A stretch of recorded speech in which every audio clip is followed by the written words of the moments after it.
Hi everyone, myself Arindam and welcome to yet another video of Lexcliq and Company, and I'm a legal intern at LEXIS and Company. So let's get started. Today we'll be discussing on the topic of void agreements. We'll first know about what is a void agreement, then we'll discuss about what are the void agreements in future, agreements void, the uncertainty. We'll also discuss about some examples of void agreements, and we'll then go to a void agreement when never valid and all of it. So, and we'll also learn about the void agreements once valid but no longer valid. Okay, now we'll all go on all this topic, but before that we need to understand what is the difference of void agreement. So a particular void agreement would be an agreement or a contract with no legal value. So legally a void agreement means the contract or agreement is no longer enforceable. While precise definitions varies by jurisdiction, void agreements are generally categorized as being void from the beginning and were never valid at any point. On the other hand, void contracts are generally defined to have been valid at one time but are now invalid. However, despite those precise definitions existing, the terms are most used interchangeably. A void agreement when never valid. So an agreement that was void at the beginning is said to be ab initio. In order to be valid, the agreement must contain all the elements listed in the Indian Contract Act of 1872. Section 10, ab initio agreements violated the Indian Contract Act from the beginning are not valid. Example of an agreement that would never be valid include those that cannot be executed, such as a street vendor selling the Brooklyn Bridge to a tourist, were made without consideration, require breaking the law, going against current public policies, include a party that is a minor, intoxicated or legally insane at the time of signing. Essentially, these agreements have no legal effects and in the eyes of law they never existed.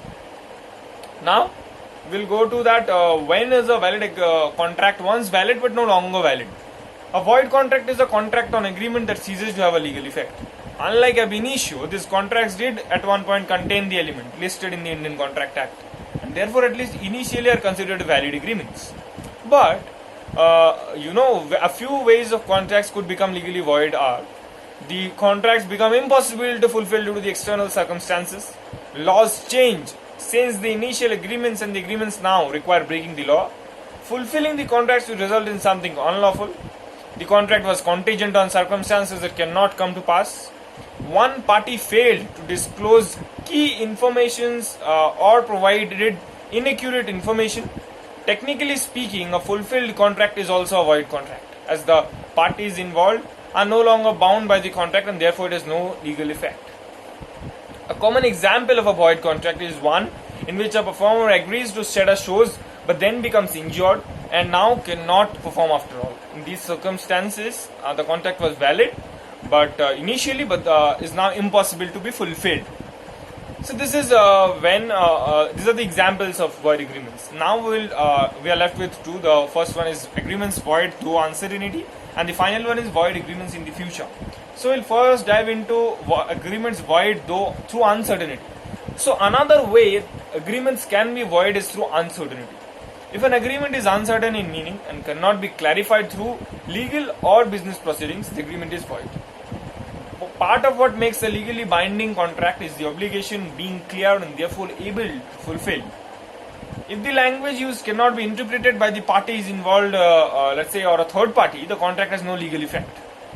Now, an example of a void agreement through uncertainty is one that is legally, that is vaguely worded. X agrees to purchase fruit from Y.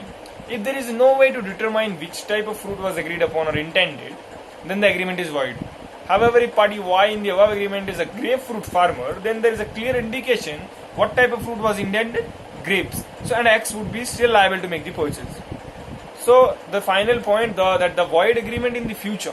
So, agreements that do not currently exist, but are agreed to be potentially, exist in the future and are also legally void unless all items in the agreements are actually agreed.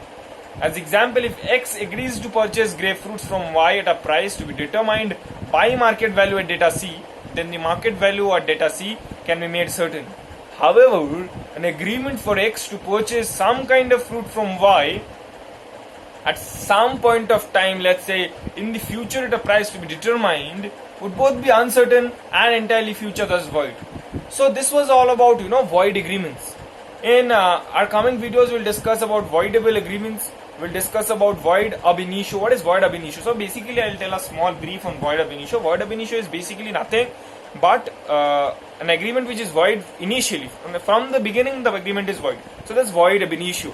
So we'll discuss about all of these topics in our later videos. This is all for today, and this is all for the void agreements. Thank you for watching Lexcliq.